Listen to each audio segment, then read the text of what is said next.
50 लाख विम्याची रक्कम आपल्याला मिळावी यासाठी सख्या लहान भावानेच मोठ्या भावाचा खून केल्याचा धक्कादायक प्रकार समोर आलाय। विम्याच्या रकमेच्या हवयासापोटी एका भावाने आपल्या भावाचा निर्घृण खून केला। बेळगाव जिल्ह्याच्या मुडलगी तालुक्यातील कल्लोळी गावात ही धक्कादायक घटना उघडकीस आली आहे।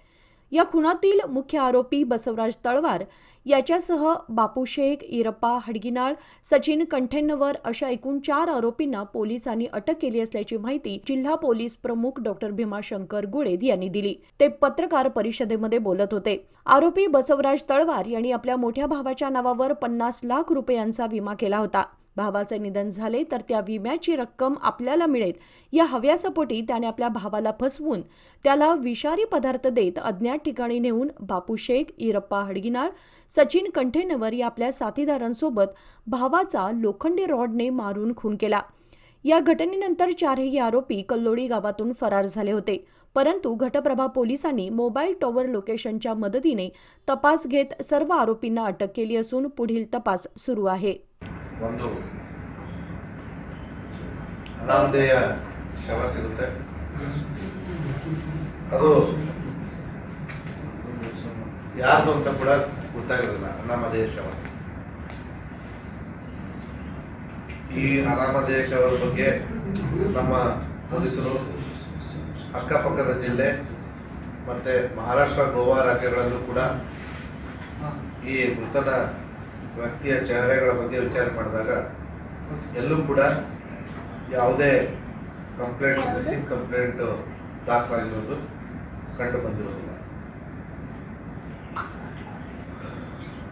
ಆದರೆ ಈ ಬಗ್ಗೆ ನಮ್ಮ ಆರೂಗೆರೆ ಪೊಲೀಸರು ಒಂದು ಒಳ್ಳೆ ಕೆಲಸ ಮಾಡಿದ್ದಾರೆ। ಆರೂಗೆರೆ ಪೊಲೀಸ್ ಠಾಣಾ ವ್ಯಾಪ್ತಿಯ ಇಟ್ನಾಳ ಗ್ರಾಮದಲ್ಲಿ ಒಬ್ಬ ವ್ಯಕ್ತಿ ಕಾಣೆ ಆಗಿದ್ದಾನೆ ಅನ್ನುವಂಥ ಮಾಹಿತಿ ನಮ್ಮ ಪೊಲೀಸರು ಬರುತ್ತೆ। ಏನು ಕಂಪ್ಲೇಂಟ್ ಇಲ್ಲ, ಏನಿಲ್ಲ। ಇದು ಸುಮಾರು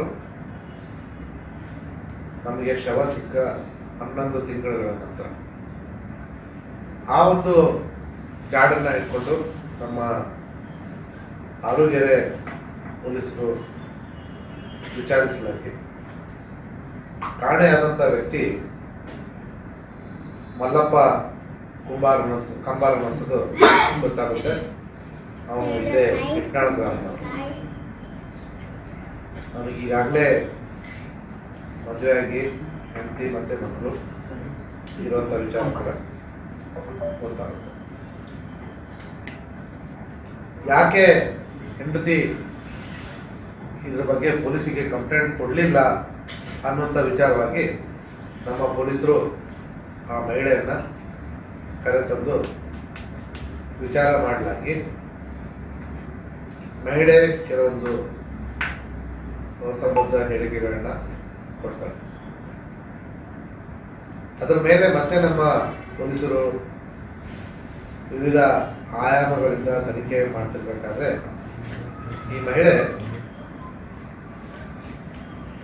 ನಮಗೆ ಸುಮಾರು 1.5 ವರ್ಷದ ಹಿಂದೆ ಮನೆಯಿಂದ ಓಡಿ ಹೋಗಿರ್ತಕ್ಕಂಥ ಪ್ರಕರಣ ಬೆಳಕಿಗೆ ಬಂದಿದೆ। ಆ ಸಂದರ್ಭದಲ್ಲಿ ಮಹಿಳೆಯ ತಂದೆ ನಮ್ಮ ಪೊಲೀಸ್ ಠಾಣೆಗೆ ಬಂದು ಇದರ ಬಗ್ಗೆ ಒಂದು ಕಂಪ್ಲೇಂಟ್ ಕೊಡ್ತಾರೆ। ಕಂಪ್ಲೇಂಟ್ ಆದ ಸುಮಾರು 15 ದಿವಸಗಳ ನಂತರ ಮಹಿಳೆ ಮತ್ತು ಮಹಿಳೆಯ ಮಕ್ಕಳು ತಾವಾಗಿ ವಾಪಸ್ ಬಂದು ನನ್ನ ಗಂಡ ಮಲ್ಲಪ್ಪ ಕಂಬಾರ್ ನನಗೆ ತುಂಬ ಗಲಾಟೆ ಮಾಡ್ತಾ ಇದ್ದ, ಹಾಗಾಗಿ ನಾನು ಓಡಿ ಹೋಗಿದ್ದೆ ಅನ್ನೋಂಥ ಒಂದು ಹೇಳಿಕೆಯನ್ನು ಕೊಡ್ತಾರೆ। ಅಲ್ಲಿಗೆ ಮಹಿಳಾ ಕಾಣೆ ಪ್ರಕರಣ ನಮ್ಮ ಪೊಲೀಸರು ಮುಗಿಸುತ್ತಾರೆ। ತನಿಖೆ ಸಂದರ್ಭದಲ್ಲಿ ನಮಗೆ ಕಂಡುಬಂದಂಥ ಅಂಶಗಳು